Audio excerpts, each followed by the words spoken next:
দর্শক, আমি এখন চলে আসলাম চকরিয়া পৌরসভার অন্তর্গত ৯ নং ওয়ার্ডের দিগর পানখালী শাসি বিলে।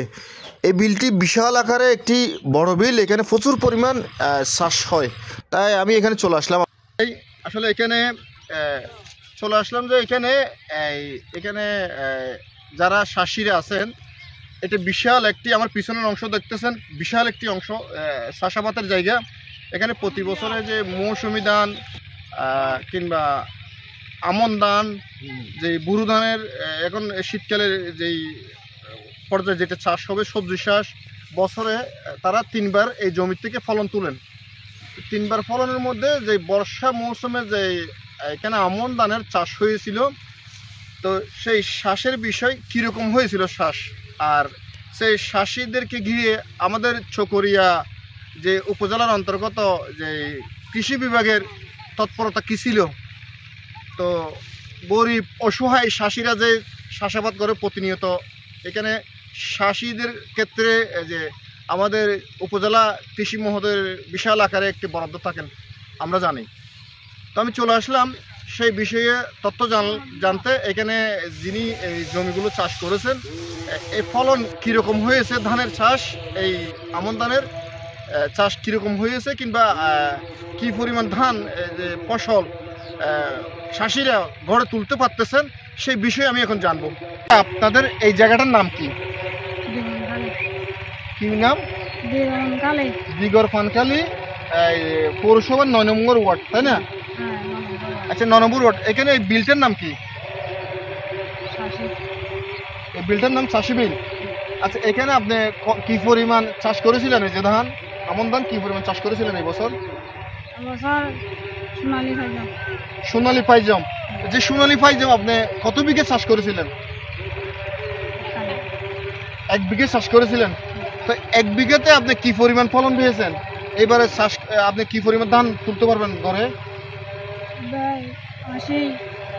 1 বিঘাতে 80 পর্যন্ত যাবে। আচ্ছা, এতে কি আপনার চাষের খরচ কত টাকা হয়েছিল? 20,000 টাকা খরচ হয়েছিল 1 বিঘাতে। তো বর্তমানে যে আপনি প্রায় 80 মতন আপনি ধান পাবেন, 80 আড়ি মতন, যেটা আমরা বলি 80 মানে 2 মণ ধান উঠাবেন। এই 2 মণ ধানের আপনার বিক্রি করে কত টাকা পাইতে পারেন? কত টাকা পাবেন না আনুমানিক বর্তমান বাজার মূল্য কত হতে পারে? 15,000 টাকা। তার মানে আপনি 1 বিঘে চাষ করার পরে যে ধান উঠাবেন, এখান থেকে আরো 5,000 টাকা লসও থাকবে। আপনার শ্রম যেগুলো বিথে গেল না। তো এখানে এই বিষয়ে আমাদের চকরিয়া উপজেলা কৃষি মহোদয়, কৃষি কর্মকর্তারা আপনাদের সাথে কোনো সহযোগিতা করে কিনা? আপনাদেরকে কোনো সহায়তা দেয় কিনা? সহযোগিতা দেয় না। আপনি কি গিয়েছিলেন? কৃষি কার্ড আছে আপনার?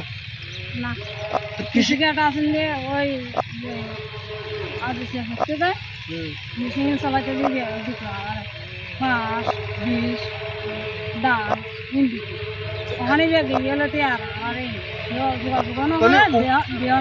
উপজেলার পক্ষ থেকে আপনাদের কোনো সহযোগিতা দেয় না? যাই মেশিন চালাতো তাকে দিত, তার মাধ্যমে আপনারা কিছু কিছু পেতেন আর কি।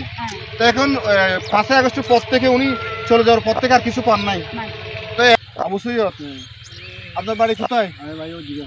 দিগর পানখালী, এখানে পৌরসভা ৯ নম্বর ওয়ার্ডে। এই বিলটার নাম কি? পূর্ব পশ্চিম মধ্য দিগর পানখালী। আচ্ছা, এই বিলে চাষাবাদ কিরকম হয়? ভালো হয়। স্যার, আপনি এখানে চাষ করেছিলেন? 2 বিঘে করেছিলেন। 2 বিঘেতে ফলন কিরকম হয়েছে? মানে বর্ষা মৌসুমে আপনার থেকে মানে আড়াই যে মন মতন হয়েছে পার বিঘায়।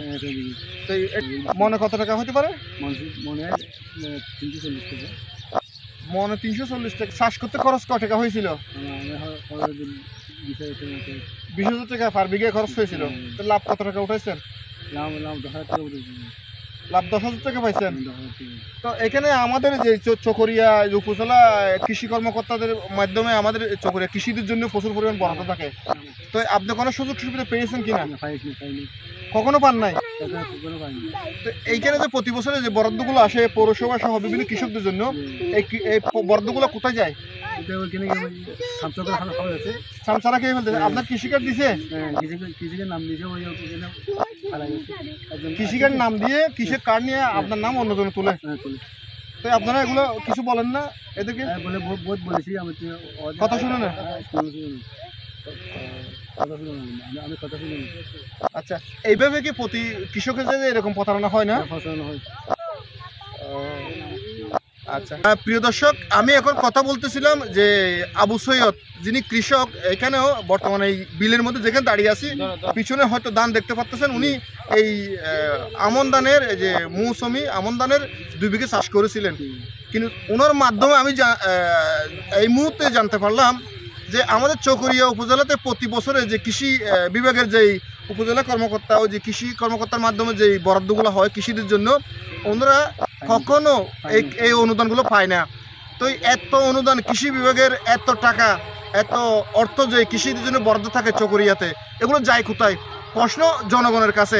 কারণ অসাধু কিছু যে লোকজন দিয়ে তারা নিজস্ব কার্ড বানিয়ে এই কার্ডগুলো নিয়ে তারা কি করে, এই সহায় কৃষকদেরকে সাথে প্রতারণা করা হচ্ছে রীতিমতন। কৃষি বিভাগের উদ্যোক্ত কর্মকর্তাদের বিষয়টি নজরে নিয়ে খতিয়ে দেখা দরকার বলে মনে হয়। কারণ প্রতিনিয়ত আমরা যেখানে যাই না কেন, কৃষকরা যে বিভিন্ন সময় তাদের ন্যায্য মূল্যগুলো পাচ্ছে না। তো আমাদের বাংলাদেশের একটা কথা আছে, প্রবাদ আছে, যে বিভিন্ন রাজনীতিতে কৃষি বাঁচলে বাঁচবে দেশ। তো এই কৃষিদেরকে যদি আমরা বাঁচিয়ে না রাখি, তাহলে ভবিষ্যতে আমরা যারা কৃষি বিভাগে যারা কাজ করেন, যারা যে চাষ করেন, যারা আমাদের অন্ন যোগানদাতা, যারা কৃষি সারা ঘাম মাটিতে ফেলে রৌদ্রের মধ্যে এই ধান চাষ করে আমাদের যে খাদ্য সহায়তাদের যে কৃষি, এই কৃষি যদি সঠিক ধারায় কৃষিদের উন্নয়নের কাজে কৃষি অর্থায়ন বরাদ্দগুলো ব্যবহার না হয়, তাহলে আমার মনে হয় ধীরে ধীরে এই কৃষকরা একসময় কৃষিকাজ বন্ধ করে দেবে। এতে আমাদের ক্ষতি হবে। তো চাচা, আমি একটা কথা জানবো যে আপনি এই কৃষি জমিতে বছরে কয়বার ফলন হয়? চাষ কয়বার করেন? বছরে 2 বার। বর্ষার মৌসুমে আমন ধান চাষ করেন, আর এই যে শীতের এখন বুরু ধান চাষ করবেন। তো মাঝখানে কি সবজি চাষ হয়? তাহলে 3টি ফলন হয়। তো এখন কি আপনি চান যে উপজেলা কৃষি কর্মকর্তাকে আপনার সহযোগিতা চান? আপনার সাথে যোগাযোগ করতে হলে কোথায় করতে হবে? আপনি কয় নম্বর ওয়ার্ড? দিগর পানহালি। আপনার নাম আর কি বলেন? আবু সৈয়দ।